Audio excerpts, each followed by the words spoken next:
န်တော်ကမက်ဆီဖန်တယောက်ပါတစမ်းငါနာကနေဝေးဝေးသွားစမ်းနင့်စီကဒါတွေအကုန်လုံးကိုငါအလကားခံနေမှာမဟုတ်ဘူးထိုလူကတတိတောင်ပေးလိုက်ပါသေးတယ်ဒါပေမဲ့သူ့ရဲ့ရွှေတွေကိုတော့လာမတိဖို့နဲ့လာတိရင်တော့မြို့တော်ဝန်တယောက်အနေနဲ့ပြန်ပေးဆက်ရအောင်လုပ်ပြမယ်လို့ချင်းချောက်လိုက်ပါတယ်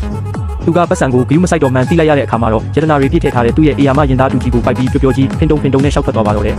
ဒါပေမဲ့အဲ့ဒီအချိန်မှာပဲရုတ်တရက်ပို့ပြီးတော့တောင်ကြီးမားတဲ့တာရဲကောင်ကြီးတစ်ကောင်ကမျိုးရိုးကိုရိုက်ခွဲပြီးဝင်ရောက်လာခဲ့တာကြောင့်လူတိုင်းဟာချက်ချင်းပဲအသက်လူပြီးထွက်ပြေးကြပါတော့တယ်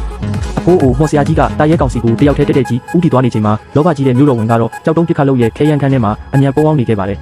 အဖိုးအိုကသူ့ရဲ့မော်တုံးကက်ကိုယုံကြည်မှုအပြည့်နဲ့မြှောက်လိုက်ပေမဲ့တာရဲကောင်ကြီးစက္ကန့်ပိုင်းတွင်တိုက်ခိုက်လိုက်တဲ့အချိန်မှာတော့သူ့ရဲ့မော်ပညာကလုံးဝအလုံးမလုံးတော့ပါဘူးကံကောင်းချင်တော့ဒီမော်ဆရာကြီးကမော်စွမ်းအစားကိုခံအားအင်ကိုပဲအဆင့်အမြင့်ဆုံးထိတင်ထားခဲ့ပုံရပါတယ်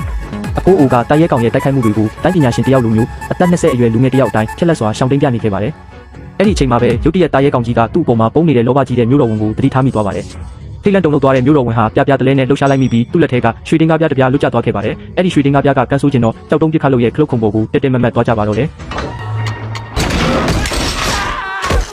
နောက်တစ်စက္ကန့်မှာတော့အဖိုးအိုရဲ့မျက်စိရှိမှောက်မှာတင်မျိုးတော်ဝင်ဟာလေထဲကိုမြောက်တက်သွားပြီးတာရဲကောင်ကြီးရဲ့ပါးစပ်ထဲကိုတက်တက်ကြီးလွင့်စင်ဝင်ရောက်သွားခဲ့ကတာရဲကောင်ကြီးလည်းသူ့ကိုတီးပြီးနေရာမှာတင်တိတ်ဆုံးသွားပါတော့တယ်ရွှေတင်ကားပြားတွေကလည်းနေရာအနှံ့ကိုပောက်ကွဲထွက်ကုန်ပါတယ်ဝိလေတာချက်ချင်းပဲမှုတကယ်ကိုမယုံနိုင်စရာပါပဲ